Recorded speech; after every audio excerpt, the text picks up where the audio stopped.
Саламатсыздарбы? Мен Толотова Минажат Абдибахаповна, Лейлек районуна караштуу Актерек орто мектебинин математика мугалими, Республикалык мугалим илимий педагогикалык журналы уюштурган мыкты класс жетекчи онлайн кароо сынагынын катышуучусумун.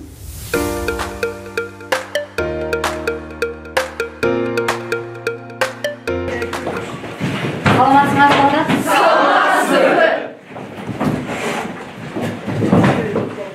Балдар, бүгүнкү сабакка даярбызбы? Анда бүгүнкү тарбиялык сабагыбыз мына силер быйыл 9-класс болуп, аз убакыттан кийин бүтүрүү сынактарын тапшырасыңар. Андан кийин силердин жүрөгүңөрдө ар бириңерде эле мен кайсы окуу жайга барып окусам экен, кайсыл кесипти тандасам экен деген кандайдыр бир кыжалат кылган ойлор албетте бар деп ойлоймун. Ушул силер менен ошол тууралуу бүгүнкү сабакта сүйлөшүүнү туура деп көрдүм.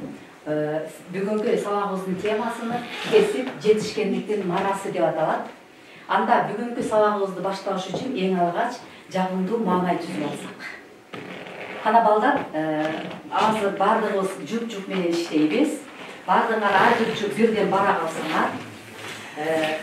Ар бириңер жуп болуп туруп, ар бирибиз бир колубуз менен бир жуп катары иштейбиз.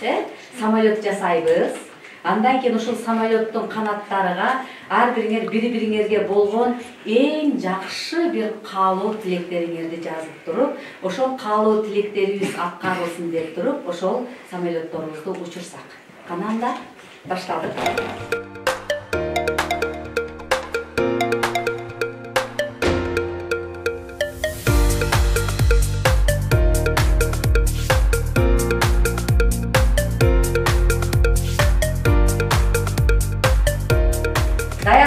Балдар, мен ишенемин, силер бири-бириңерге болгон эң жакшы бир каалоо тилектерди, өзүңөрдүн кийинки келечегиңерде силерге маанилүү болгон каалоо тилектерди жазыңар. Анда ушул каалоо тилектерибиз аткарылсын деп самолетторубузду учуруп койсок.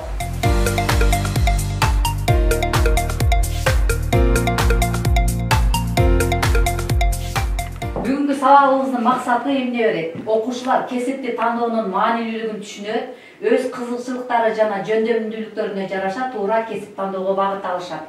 Ийгиликтин маанилүүлүгүн түшүнүү менен максат коюуга жана ага жетүүгө шыктанышат. Окуучулар жоопкерчиликтүүлүккө жана эмгекчилдикке тарбияланышат. Кана балдар, анда бүгүнкү кесип жетишкендиктин маарасы деген сабагыбызды баштоодун алдында мен силерге мындай суроо менен кайрылгым келип турат. Кесип деген эмне? Бул суроого жоопту биз WhatsApp тиркемеси аркылуу ой бөлүшсө, WhatsApp тиркемеси аркылуу иштейбиз.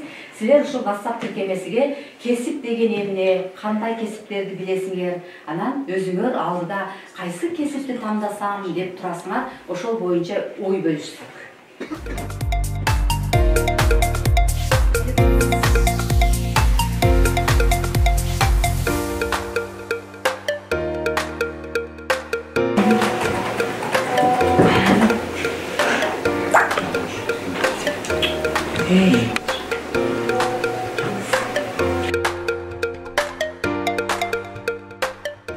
Азаматсыңар, бардык окуучулар жазышты.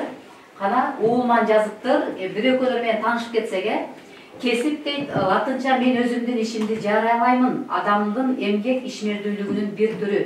Мен юрист болгум келет. Демек окуучулар, азыр ар бириңер ой бөлүштүңөр. Бул туура.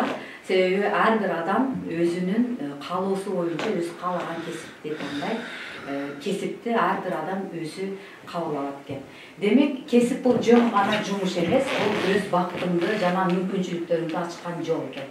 Кесип адамдын келечектеги жашоосундагы эң маанилүү чечимдердин бири. Демек, силер азыртадан баштап ошол чечимди туура кабыл алышыңар керек экен. Кесип жетишкендик мурасы. Кесип адамдын жөндөмүн, эмгегин жана талантын колдонуп, коомго пайда алып келүүчү ишмердүүлүк. Туура тандалган кесип адамга гана эмес, жалпы коомго салмак кошот. Жетишкендик бул кесиптин тынымсыз эмгек менен максатка жетүү аркылуу алынган баалуу жыйынтыгы, натыйжасы. Чыныгы жетишкендиктер бир адамдын ийгилиги менен чектелбестен коомду жана келечек муундарды шыктандырат. Ар бир ийгилик кесип аркылуу ийгиликке жетишкен инсан менен биз дагы эмне кылабыз? сыймыктанабыз. Жалпы коомго ал өзүнүн таасирин тийгизет экен. Энди кесип жетишкендик анан мурас менен кандай байланышы бар? Мурас бул кесиптик жолдо жаратылган баалуулуктар, чыгармачыл эмгектер жана турмуштук тажрыйбалар. Ар бир кесип ээси өзүнүн эмгеги жана кийинки муундарга үлгү жана өнүгүү жолун калтырат.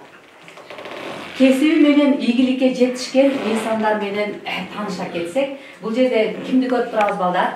Чыңгыз Айтматов. Чыңгыз Айтматовдун кесиби ким болгон? Жазуучу жана журналист. Анын эң алгачкы кесибичи зоотехник. Бирок Чыңгыз Айтматов атактуулукка кайсы кесип аркылуу жетишти? Жазуучулук аркылуу. Бүтүндөй дүйнө элиге ошол кыргыз элини тааныткан бул Чыңгыз Айтматовдун чыгарма жазуучулук кесиби аркылуу таанылды. Ал эми бул жерде кимди биздин кыргыз кыздарыбыз, булардын кесиптери спорт, булар спортсмен кыздарыбыз. Ушул спортсмен кыздар өздөрү кыз болсо дагы ушул кесип аркылуу бүтүндөй дүйнөнү эмне кылды? Багындырды десек болобу? Бүтүндөй кыргыз элини дүйнөгө таанытып, булар менен бардыгыбыз биз дагы сыймыктандыкпы? Сыймыктандык. Булардын ар бир жеңиши биз үчүн дагы эмне болду балдар? Сыймык болду. Ошондой эле биздин көрүнүктүү саясий ишмерибиз, бул жерде кимдин сүрөтүн көрүп турабыз? Ким айтат? Исхак Разаковдун кесиби ким болгон? Биз аны ким катары тааныйбыз? Коомдук ишмер, саясатчы катары тааныйбыз. Өзүнүн кесиби ким эле анын? Бактыгүл? Инженер жана электрик. Инженер жана ким? Электрик. Ушул кесибинин аркасында бул Кыргызстанды башкарып туруп, бизге Кыргызстанга эбегейсиз көп эмнени алып келди балдар, жетишкендиктерди алып келди. Бүгүнкү күндө ар бир кыргыз жараны Исхак Разаков менен сыймыктанабыз. Ошондой эле анын басып өткөн аткарган иштеринен өзүбүзгө эмне алабыз? Үлгү, таасир алат экенбиз. Азыр биз кесипти тааны деген оюн ойнойбуз балдар. Биз кесиптин түрлөрүнү тааныштыган, кесипти туура тандоо боюнча кесип аркылуу кандай ийгиликтерге жетет экенбиз биз маалымат алдык. Бул оюндун шарты мындай. Бул жерде кесиптин түрлөрү турат балдар. Анан биз ошол биздин кесипке тиешелүү болгон бир оюн ойнойбуз. Оюнубуздун аты кесиптерди тап деп аталат.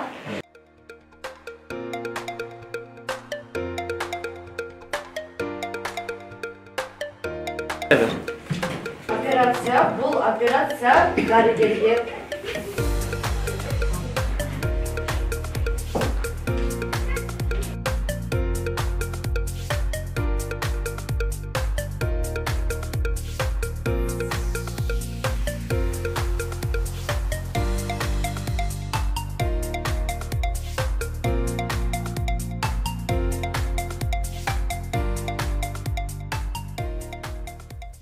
Ушул кесибинин аркасынан ийгиликке жеткенге чыныгы жашоо мисалдары дейт. Биз алыска барбайлы ушул өзүбүздүн айылдан дагы мисал келтирсек болот экен, балдар. Мисалы бизде мугалимдер бар, врачтар бар, фермерлер бар, алар ушул айылыбызда эле ушул өзүлөрүнүн тандаган кесиби аркылуу ийгиликтерге жетип жашоо сүрүп келе жатышат.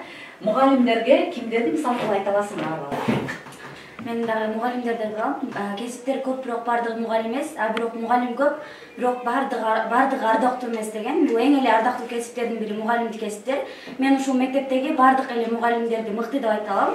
Анткени ушул кичинекей айыл болсо дагы эч жака кетпей, ушул аз гана окуучуларга билим тарбия берип, эң жогорку деңгээлде өздөрүн өнүктүрүүгө жардам берген мугалимдерге ийгилик каалайм жана чоң рахмат айтам. Фермерлер дагы милиция кызматкерлерибиз бар экен. Демек ушул эле айылда ошол тандаган кесиптери менен ийгиликке жетип, ошонун аркалаган кесип ээлерин өзүбүздүн айылдан эле мисал келтирсек болот экен. Азаматсыңар. Кесип тандоодо биз катачылык кетирбегенге жол бербешибиз керек экен. Кесип тандоодо эмнелерге өзгөчө көңүл буруш керек экен. Кесип тандоодо биринчи өзүңөрдүн кызыгууңар, анан талантыңар. Ошол өзүңөр кызыккан, өзүңөр ошол кесип боюнча өзүңөрдүн кандайдыр бир талантыңар бар кесипти тандасаңар, анда силер ошол кесипти аркылуу аркалап ийгиликке жете аласыңар. Андан кийин билим жана жөндөмдүүлүк.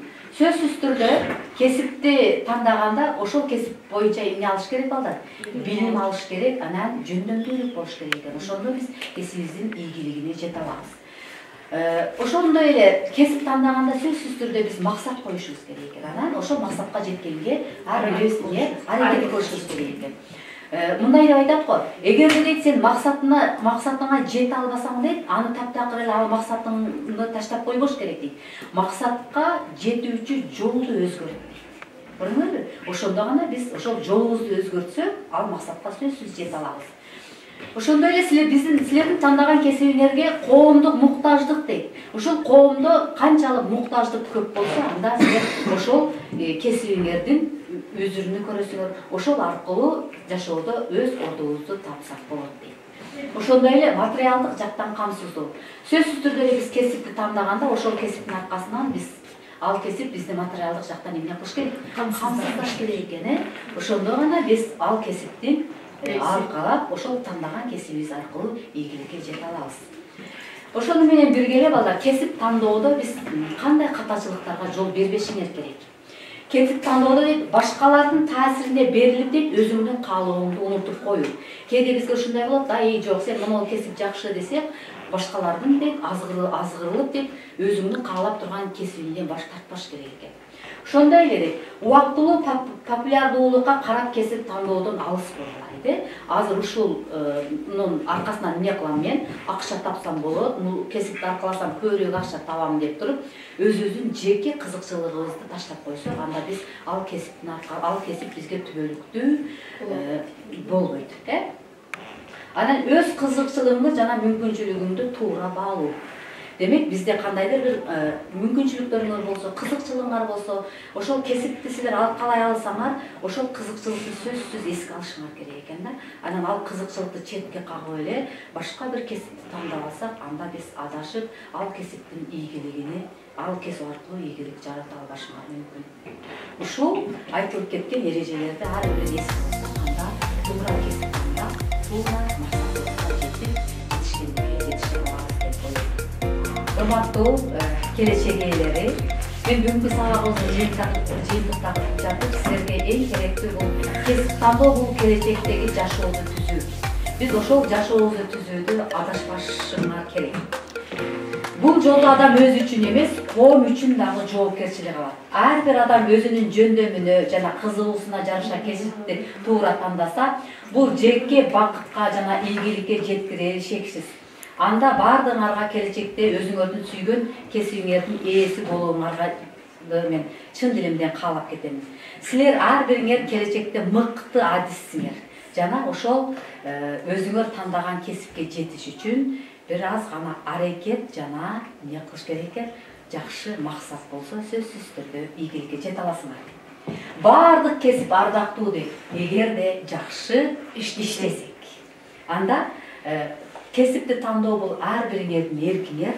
Ошол келечекте кесипти тандап, ошол кесиптин аркасынан ийгиликке жетишесиңер деп мен силерге ишенип кетемин. Бүгүнкү сабакка катышып бергениңер үчүн чоң рахмат. Мен ойлоймун, бүгүнкү сабакта силер ошол өзүңөрдүн келечектеги тандай турган кесибиңерге, өзүңөрдүн келечегиңерге жакшы бир маанилүү кеп кеңештерди жана багыттарды алдыңар деп ишенемин. Чоң рахмат. Силерге үйгө тапшырма. Менин келечектеги кесибим деген темада жакшы бир презентация жасап келесиңер.